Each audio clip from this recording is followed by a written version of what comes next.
There are going to be things in life that you will do for a period of time, and that if you're meant to do to some degree, they will come back to you.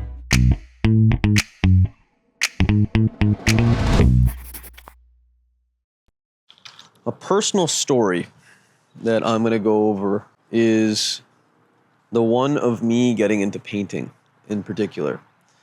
And in life, I've genuinely enjoyed painting and creating things for a very long time. Excuse the darkness. I think the camera is going to lose vision of me. There, it found me again. Let's see if the light gets better here.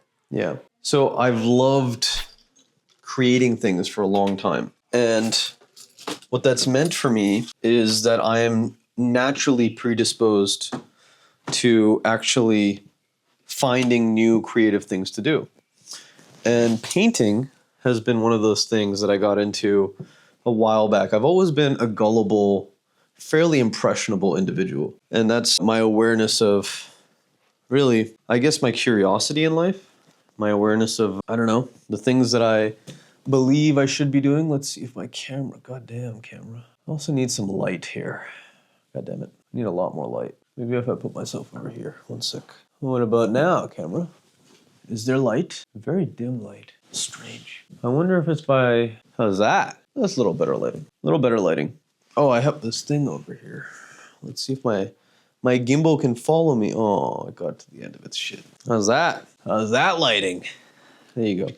So I got into painting when I went to California in I think the summer of my senior year of high school. And one of my aunts had this beautiful little shed in the backyard, and she had these canvases, and she'd been painting for many years, abstract paintings. And she said to me, Turab, go ahead and take this canvas and put anything that you feel on it. And I remember in that moment, I was like, whoa, cool. Look at all these paintbrushes and all these different colored paints. And I picked up inevitably a bottle of blue paint, and, I just kind of splattered on the canvas, and I was like, wow.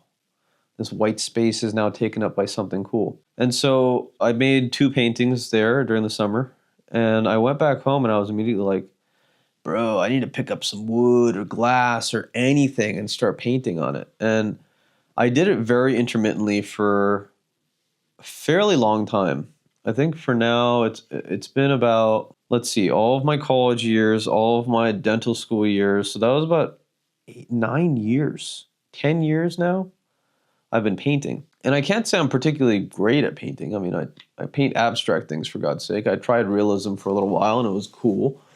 But what I love about it is the layers and the immutability of it, or the commitment to whatever it is that's going on. Meaning that when you're painting on a canvas, there is a tremendous amount of, oh shit, I can't erase this, especially with acrylic paint. And so I love the idea of building on imperfection to get to the point where you make something really imperfect and something really uniquely imperfect. It's almost like a metaphor for being a human being. You're just uniquely imperfect. And that's what makes you so cool. And so I'm going to move this to the side here so we have a little better frame. You can get Miss Marilyn Monroe on the side too. Let's see if, there you go. So the whole, my painting journey for many, many years was partly I wanted to tell people that I'm a painter and make cool paintings.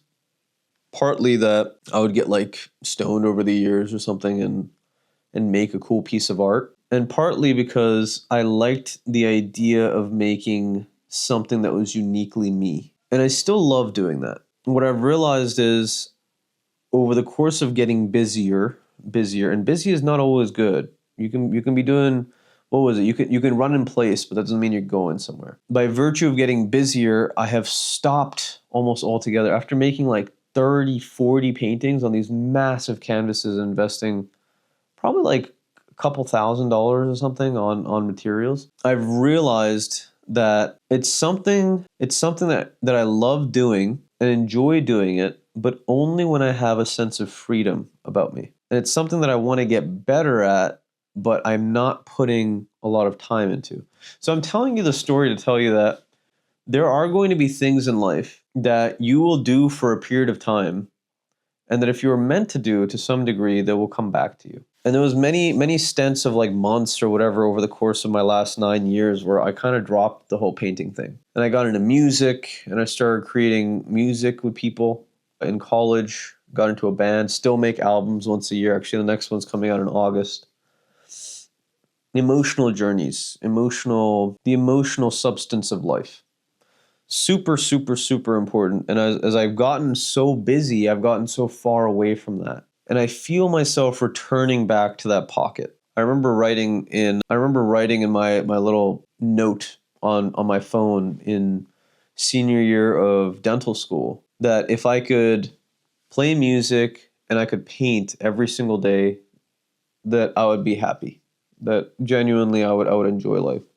And the funny part is that the wisdom of those words, and it's interesting now I'm realizing that the tripod is actually on edge here. The wisdom of those words eluded me for a long time. And now thinking to the sacrifices that I want to make to return back to that version of Turav that I've always respected, the kind of happy-go-lucky leader that gets things done, but genuinely just tries to enjoy his life. I want to get back there. And I think it's part of this cycle of turning on for a long time and just going, and then spending some time to reflect as the flywheel continues. My friends, I tell you this story because I am here to tell you that there is no human being on the planet that is perfect. And I certainly am not. But I don't want to be perfect. Life is much more fun when we embrace our imperfection. Now, that doesn't mean be a piece of shit and don't try to get better at things and don't improve your skills and don't try to make more money in your life if you can. But get to a point where you understand what it is that satisfies you about your own life. And try to do that as much as possible. Because we're not really guaranteed anything, And we can work really, really hard and do all these incredible things.